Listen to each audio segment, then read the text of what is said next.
आज हम लोग स्टार्ट करने जा रहे हैं मैथमेटिक्स में चैप्टर फ्रैक्शन, जो कि एक बहुत इम्पॉर्टेंट पार्ट है पूरे मैथ का। अगर एक बेसिक मैथ की बात करेंगे तो फ्रैक्शन बहुत इम्पॉर्टेंट है और क्लास थर्ड और फोर्थ से ही इंट्रोड्यूस हो जाता है फ्रैक्शन चैप्टर। अक्सर बड़े क्लास के बच्चे, जैसे 7-8 क्लास के बच्चे भी फ्रैक्शन में कहीं ना कहीं से कुछ ना कुछ कन्फ्यूज़न उनको रहता है और वो सॉल्व नहीं कर पाते हैं, जिससे बड़ी जो आगे की मैथ होती है उसको सॉल्व करने में दिक्कत होती है। तो इसीलिए छोटे क्लास से ही ये जो टॉपिक है फ्रैक्शन, इसको हम लोग मजबूत कर लेंगे, जिससे कि बाद में किसी तरीके कोई दिक्कत ना हो। ठीक है, तो जैसे कि हम लोग बेसिक जो नंबर पढ़ते हैं, जैसे कि 1 2 3 4 5 6, ये हमारे एक बेसिक नेचुरल नंबर होते हैं। ठीक है ना, नेचुरल नंबर जैसे हमें काउंटिंग करनी है तो हम लोग इन नंबर्स का यूज़ करते हैं, नेचुरल नंबर का। ठीक है ना, तो ये जो नंबर है ये कहीं ना कहीं से होल रिप्रेजेंट कर रहा है। ये नंबर जो है ये कौन से नंबर रिप्रेजेंट कर रहे हैं? एक होल में, है ना। होल मतलब पूरे पूरे नंबर। एग्जाम्पल के तौर पे आपके पास 6 एप्पल है, तो आप कैसे काउंट करोगे? 1 एप्पल, 2 एप्पल, 3 एप्पल, 4 5 6, 1 2 3 4 5 6। ठीक है ना, आप इस तरीके से काउंट कर लोगे अगर होल में एप्पल से या कोई और ऑब्जेक्ट है। ठीक है, तो अगर एप्पल आपके पास 1.5 है, मतलब ना तो पूरा 1 है ना ही पूरा 2 है, 1.5 है या 2.5 है, तो उसको कैसे काउंट करोगे? एग्जाम्पल के तौर पे जैसे कि 2 और 3 के बीच में भी तो कोई नंबर हो सकता है। 2 और 3 के बीच में भी तो कोई नंबर हो सकता है। एग्जाम्पल के तौर पे आपको 2 एप्पल है और एक आधा एप्पल भी है, तो उसको कैसे काउंट करोगे? तो वहाँ पर यूज़ होता है फ्रैक्शन। ठीक है ना, जब दो होल नंबर के बीच का कोई फ्रैक्शनल पार्ट यूज़ हुआ हो तो उसको हम लोग फ्रैक्शन में रिप्रेजेंट करते हैं। तो फ्रैक्शन के दो फॉर्म होते हैं, यानी कि होल नंबर के बीच में अगर कोई नंबर्स है तो या तो फ्रैक्शन में हम उसे काउंट कर सकते हैं या फिर डेसिमल में भी काउंट कर सकते हैं, फ्रैक्शन में या फिर डेसिमल में। ठीक है ना, तो फिलहाल हम लोग पार्ट पढ़ेंगे फ्रैक्शन का। तो मैं ये बता रहा था, अगर 2 और 3 के बीच में कोई एक और हाफ क्वांटिटी है, कोई और हाफ क्वांटिटी है, तो उस बीच का नंबर क्या होगा? अगर फ्रैक्शन की बात करेंगे तो उसे हम रिप्रेजेंट कर सकते हैं 2.5। कैसे रिप्रेजेंट कर सकते हैं? 2.5। तो डेसिमल आगे है आपको, और अगर फ्रैक्शन में उसके रिप्रेजेंट करना है तो हम उसे इस्तेमाल कर सकते हैं या नंबर लिख सकते हैं 5/2। ठीक है ना, इस तरीके से जब कोई क्वांटिटी होल में नहीं होती है, अगर कोई क्वांटिटी होल में नहीं होती तो उसे हम फ्रैक्शन में रीड करते हैं, फ्रैक्शन में लिखने की कोशिश करते हैं। ठीक है, तो फ्रैक्शन का एक बेसिक मैंने इंट्रोडक्शन दिया है। ठीक है ना, इंट्रोडक्शन दिया हुआ है। तो अब हम लोग है ना और भी इसके अलग अलग पार्ट पढ़ेंगे कि इन फ्रैक्शंस को अगर हमें ऐड करना है, दो फ्रैक्शन वैल्यूज़ हैं, वो ऐड कैसे करेंगे, मल्टीप्लाई कैसे करेंगे, सब्ट्रैक्ट कैसे करेंगे। कोई भी दो फ्रैक्शन है उनमें छोटा बड़ा बताना है ना। एग्जांपल के तौर पे 7,8, 8,7, अब इसमें कौन सा नंबर बड़ा है? तो ये सारी चीज़ें इस पूरे चैप्टर में हम लोग कवर अप करेंगे। तो फिलहाल फ्रैक्शन में एक नंबर लिखता हूँ और उस नंबर को हम लोग जैसे कि 5/4, जैसे ये एक नंबर है फ्रैक्शन में, तो जो ऊपर जो नंबर है उसको हम लोग बोलते हैं न्यूमरेटर,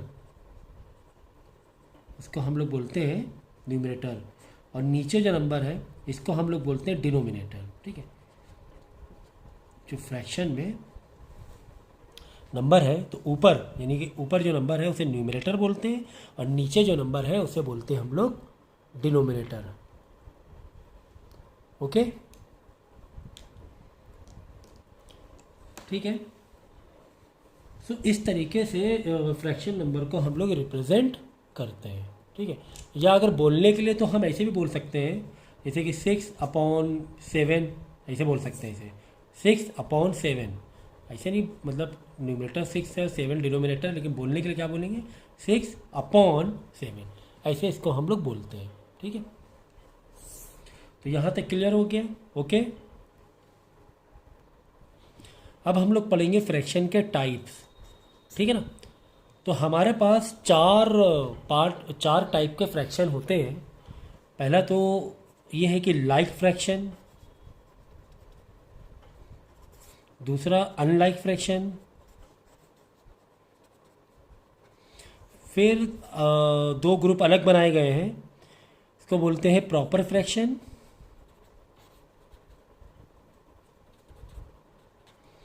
और इम्प्रॉपर फ्रैक्शन।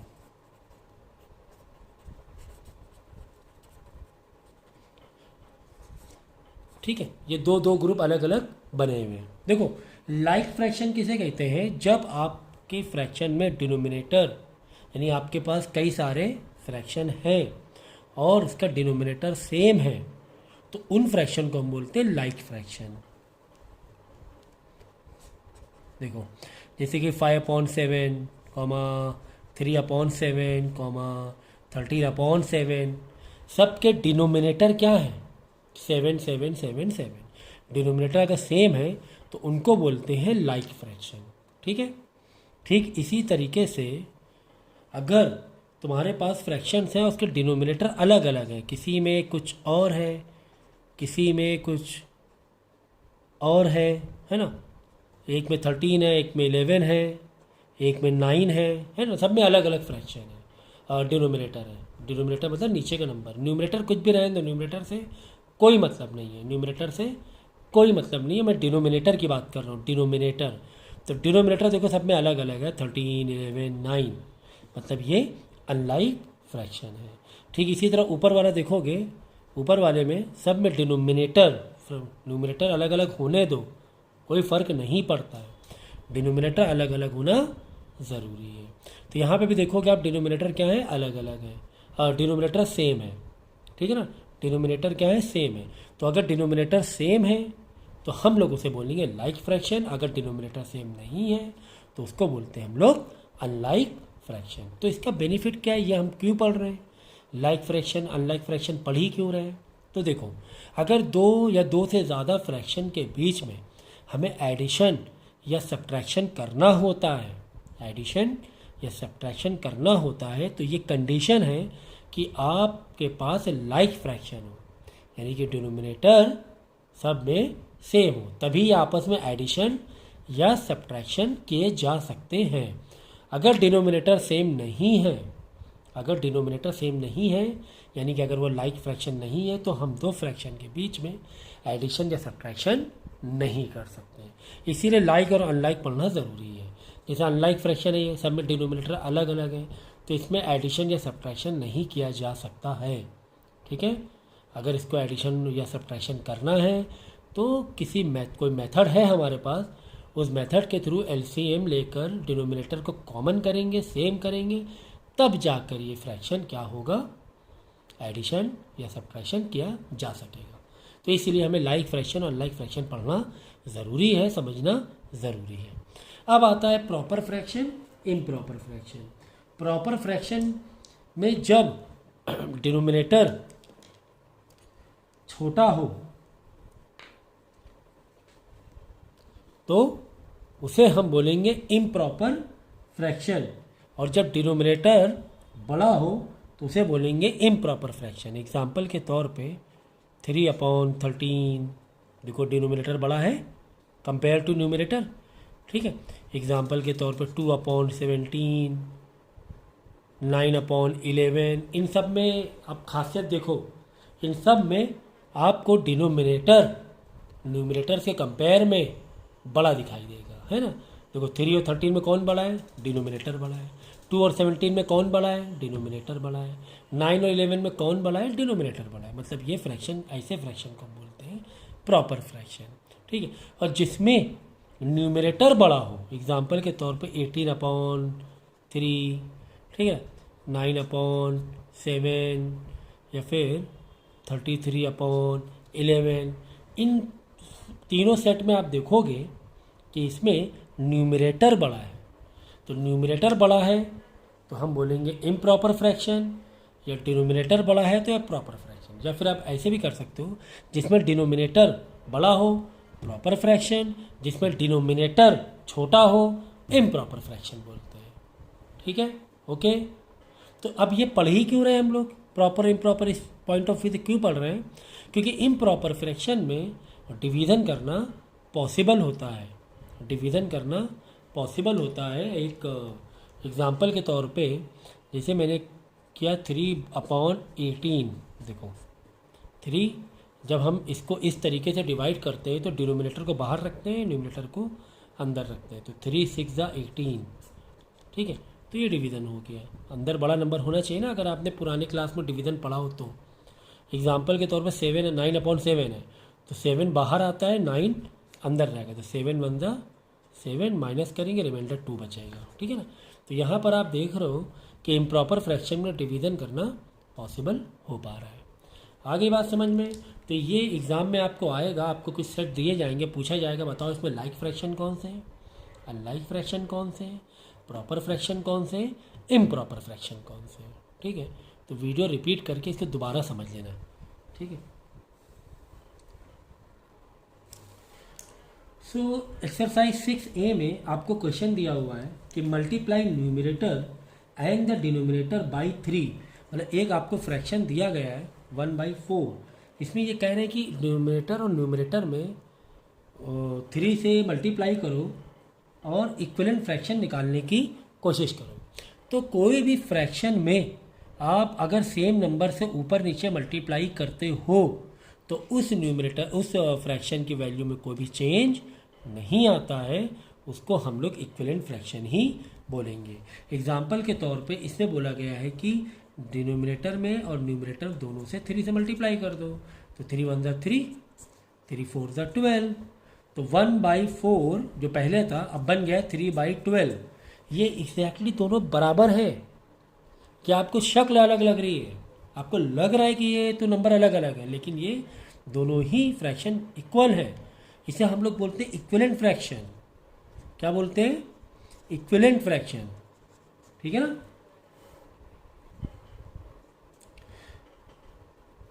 ओके, मतलब कि इसको अगर आप दोबारा रिड्यूस करोगे तो फिर से 1/4 में ही आ जाओगे। कैसे सर? देखो 3 1 जा 3, 3 4 जा 12, इन दोनों नंबर को मैंने किससे डिवाइड कर दिया? मैंने 3 से डिवाइड कर दिया, ठीक है ना। तो 3 1 जा 3, 3 4 जा 12, वापस देखो कौन सा नंबर आ गया? 1/4 ही आ गया, है ना। इसीलिए ऊपर नीचे तुम कोई भी नंबर से मल्टीप्लाई करो, लेकिन सेम नंबर होना चाहिए।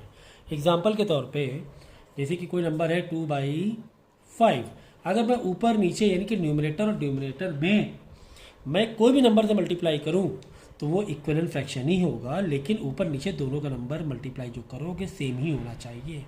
जैसे कि मैंने कर दिया मल्टीप्लाई 4 से न्यूमरेटर में भी और डिनोमिनेटर में भी, और 4 से न्यूमरेटर में मल्टीप्लाई कर दिया, सेम नंबर से मल्टीप्लाई कर दिया, कोई फ़र्क नहीं पड़ेगा।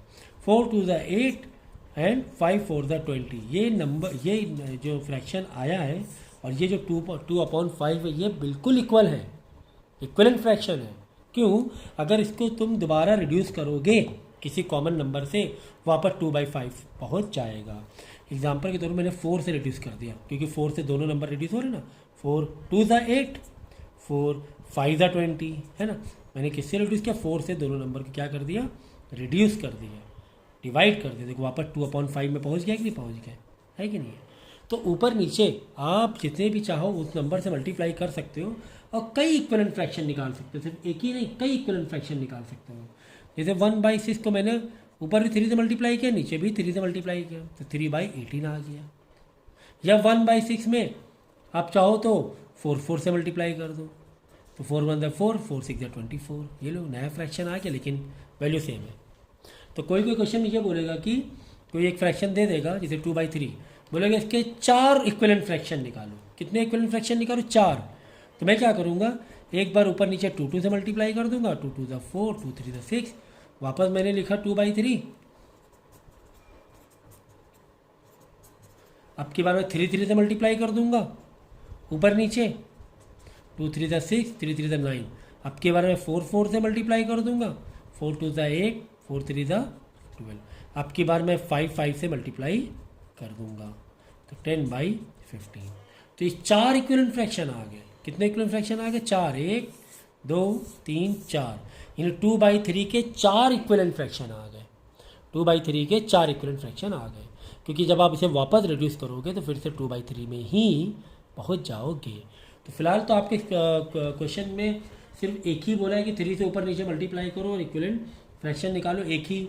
तो बस 3 से मल्टीप्लाई कर दो, तो जितने भी तुम्हें फ्रैक्शन दिख रहे हैं ऊपर नीचे, और इक्विवेलेंट फ्रैक्शन निकालते जाओ। ठीक है। फिर क्वेश्चन नंबर 2 में देखो, 6A का ही क्वेश्चन नंबर 2 में दिया हुआ है। पहले देखो जो जो टॉपिक हमारा कवर होता जा रहा है, वीडियो पॉज करके पहले इसको कंप्लीट कर लेना, और अगर लगे कि नहीं ये टॉपिक मुझे नहीं समझा है, कम से कम 2 बार वीडियो देखना, तो मुझसे पहले पूछ लेना, उसके बाद आगे बढ़ना, पहले मुझसे क्लियर कर लेना। ठीक है ना। तो ज़रूरी नहीं कि आप हर टॉपिक एक ही बार में समझ लो, ये ज़रूरी नहीं है। ठीक है ना। तो क्वेश्चन नंबर 2 में दिया हुआ multiply the numerator and denominator by 2, 3 and 4। कह रहा है कि न्यूमरेटर एंड डिनोमिनेटर में मल्टीप्लाई करो, किससे 2, 3, 4 से। एक बार 2 से करो, एक बार 3 से करो, एक बार 4 से करो। In each of this to get an equivalent fraction. ठीक है। जैसे मैंने अभी पिछली बार ये वाला समझाया, मैंने क्या किया था, क्वेश्चन नंबर 2 का ही समय एक तरीके से, एक बार 2 से ऊपर नीचे मल्टीप्लाई कर दिया, एक बार 3 से ऊपर नीचे मल्टीप्लाई कर दिया, एक बार 4 से मल्टीप्लाई कर दिया, एक बार 5 से कर दिया, और सब इक्विवेलेंट फ्रैक्शन मैंने निकाल लिया। तो इसमें भी क्वेश्चन नंबर 2 में सेम करना है, एक बार 2 से करो, एक बार 3 से करो, एक बार 4 से करो, और इक्विवेलेंट फ्रैक्शन निकाल लेना। ठीक है। फिर क्वेश्चन नंबर 3 देखो, क्वेश्चन 3 में लिखा हुआ है कि divide by the common factor to get an equivalent fraction. ये बहुत इंपॉर्टेंट है, रिड्यूस करना। जैसे तुम्हें देखो 6/24 दिया हुआ है। ये कह रहा है कि कोई ऐसा नंबर लो जिससे कि ये दोनों क्या हो जाए, डिवाइड हो जाए। कोई एक नंबर ऐसा लो जो दोनों भी डिवाइड हो जाए, और एक छोटा रिड्यूस करके एक नया फ्रैक्शन निकला है, इक्विवेलेंट फ्रैक्शन निकला है। तो जिस तरह इक्विवेलेंट फ्रैक्शन के लिए हम लोग मल्टीप्लाई करते हैं, ऊपर नीचे मल्टीप्लाई कर सकते हैं, ठीक इसी तरीके से इक्विवेलेंट फ्रैक्शन पता करने के लिए हम लोग डिवाइड भी कर सकते हैं। ये देखो 10 को हमने डिवाइड कर दिया 5 से, तो 15 को भी डिवाइड कर दिया 5 से, बस ऊपर नीचे नंबर सेम हो। देखो 10 से 5 से डिवाइड करेंगे तो आंसर क्या आ जाएगा, 2 आ जाएगा। इतना तो डिवीजन पता ही होगा। 15 को 5 से डिवाइड करेंगे, आंसर आ जाएगा 3, है कि नहीं। कॉमन नंबर से डिवाइड कर दे, वहाँ पर 2/3 में एक इक्विवेलेंट फ्रैक्शन में पहुँच गए हम लोग। ठीक है। तो चलो 6/24 दिया, बोला कि ऐसा कोई कॉमन नंबर निकाल लो। अगर आपको टेबल बहुत अच्छी आती है, यानी 20 तक के टेबल तो बिल्कुल पक्की है, या 12 कम से कम 12 तक के टेबल पक्की आती है, तो फ़ौरन पहचान लोगे यार, 6 1 6, 6 4 24, है ना। दोनों भी 6 से डिवाइड हो रहे हैं, तो ऐसा नंबर लेना है जो दोनों भी डिवाइड हो जाए। तो दोनों भी 6 से डिवाइड हो रहे थे, तो 6 1 6 और 6 से 24 डिवाइड करो, 6 4 24। तो सिर्फ 6 ही नहीं है, और भी कई सारे नंबर हैं जो आप डिवाइड कर सकते हो। एग्जाम्पल के तौर पे दोनों ही इवन नंबर हैं, तो कम से कम 2 से तो डिवाइड हो ही जाएंगे दोनों। बस ये है कि ऊपर नीचे दोनों सेम नंबर रखने हैं। तो यह हम 2 से डिवाइड करेंगे, 6 डिवाइड बाई 2 तो आ जाएगा यहाँ पर 3। फिर इसको डिवाइड करेंगे 24 डिवाइड बाई 2 आ जाएगा 12, है ना। डिवीज़न तो आता ही होगा। फिर चाहे तो हम फर्दर डिवाइड कर सकते हैं 3 और 12। तो टेबल टेबल टेबल तो मस्त आनी चाहिए, बहुत एकदम रटी रटाई, कि 3 और 12 हाँ टेबल में आते हैं। किसकी, 3 के टेबल में आते हैं। दोनों नंबर किसके टेबल में आते हैं, 3। ये दोनों को तुम 3 से रिड्यूस कर सकते हो। 3 1 3, फिर 12 डिवाइड बाई 3, मतलब 3 4 12, 4 आ जाएगा। 12 को 3 से डिवाइड करोगे, ठीक है कि नहीं, ठीक है। तो वापस हम 6/24, ओहो 3 1 3, सॉरी 1/4, ठीक है। तो देखो 1/4 आ गया। हमारी टेबल अगर ज़्यादा अच्छी नहीं थी तो हमने पहले क्या किया, पहले 2 से डिवाइड किया, 3/12 आया, फिर 3 से डिवाइड किया तो 1/4 आया। हमारी टेबल बहुत अच्छी है, हम बहुत अच्छी टेबल याद करके आए, तो हमने क्या किया था, यहाँ पर डायरेक्ट 6 से डिवाइड कर दिया था। मैंने यहाँ पर डायरेक्ट 6 से डिवाइड कर दिया था। तो 6 1 6 और 6 और 24 से डिवाइड करेंगे, 6 4 24, 1/4 डायरेक्ट आ गया। यहाँ पर 2 स्टेप में मुझे लाना पड़ा। तो टेबल अगर आपकी मजबूत है तो आप आराम से ये चैप्टर को कर सकते हो, ठीक है। तो यही हम लोग जो क्वेश्चन नंबर 3 वो यही है, डिवाइड बाय कॉमन फैक्टर, मतलब सेम नंबर से डिवाइड करो। तो अगर सेम नंबर से डिवाइड नहीं हो रहा तो डिवाइड नहीं करोगे, सुन लो, सेम नंबर ही होना चाहिए। ऐसे नंबर में निकालना पड़ेगा जो ऊपर नीचे दोनों भी डिवाइड हो जाए। एग्जाम्पल के तौर पे 10/30, 10/10/30। तो 10/30 किससे मैं डिवाइड कर दूँ, ये दोनों भी डिवाइड हो जाए सेम नंबर, तो मैं 10 और 30 को 10 से डिवाइड कर दूँ, है ना। देखो 10 से डिवाइड कर दूँ, है ना, तो 10 वन 10 हो जाएगा। और नीचे 10 और 10 को 30 से डिवाइड करोगे, 30 को 10 से डिवाइड करोगे, समझ गए ना डिवाइड। अरे भाई ये जैसे अगर 10 और 30 है तो कैसे लिखोगे, ऐसे लिखोगे, 30 अंदर रखोगे, 10 बाहर रखोगे। देखो डिवीज़न के 3 फॉर्म होते हैं, जैसे मैंने एक बार दिखा दिया ये वाला, जैसे 10 का 2 से डिवीज़न, एक ऐसे भी लिख सकता हूँ मैं इसको ऐसे भी लिख सकता हूँ और मैं इसको ऐसे भी लिख सकता हूँ। ये तीनों भी सेम है, तीनों भी एग्जैक्टली सेम है, ठीक है, तीनों फॉर्म सेम है, जैसे चाहे वैसे कर सकते हैं, ठीक है। तो ये आ जाएगा 3 आ जाएगा, नहीं आ जाएगा, 10 3 30, हाँ सर 3 आ जाएगा, तो यहाँ पे लिख देंगे 3।